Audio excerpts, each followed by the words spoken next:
مساء الخير. معانا النهاردة أميز شقة في فيلات الحي الأول. شقة أرضي مرتفع 180 متر ومعاها جنينة كبيرة قوي بحرف يو 100 متر. ده الفيو بتاعها، وده المدخل. مدخل شكله شيك قوي، وده السلم بتاع الفيلا، وده المدخل بتاع الشقة. الشقة عبارة عن ريسبشن كبير 4 قطع بتقسم حسب رغبة العميل. ودي طرقة، وده مطبخ كبير قوي مساحته حلوة قوي، داخله شمس وتهوية كويسة قوي. وهنا الطرقة برضو بنكمل الطرقة، وبعدين ندخل على الأوضة.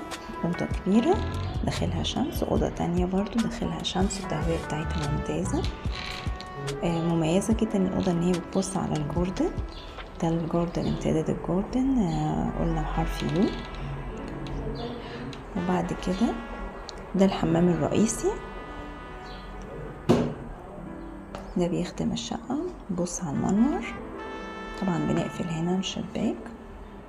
بعد كده بندخل على الغرفة الماستر. غرفة الماستر بحمام، داخلها شمس، مساحتها ممتازة، وفيها ميزة كويسة قوي ان هي باصة على الجاردن. فيها مدخل كمان من الجاردن.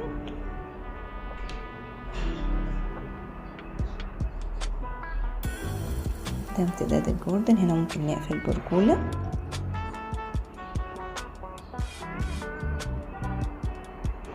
وهنا ممكن نفتح برضو من الليفينج ومدخل تاني للجنينة. ده امتداد الجاردن 100 متر. طبعا احنا قلنا هي مميزة جدا بالجاردن بتاعتها. الشقة عبارة عن ريسبشن كبير و3 غرف و2 حمام. 180 متر، ده اجمالي المساحة بتاعتها في فيلات الحي الاول. طبعا شقة مميزة جدا. ده امتداد الجاردن الخلفي. طبعا ده الفيو بتاعها،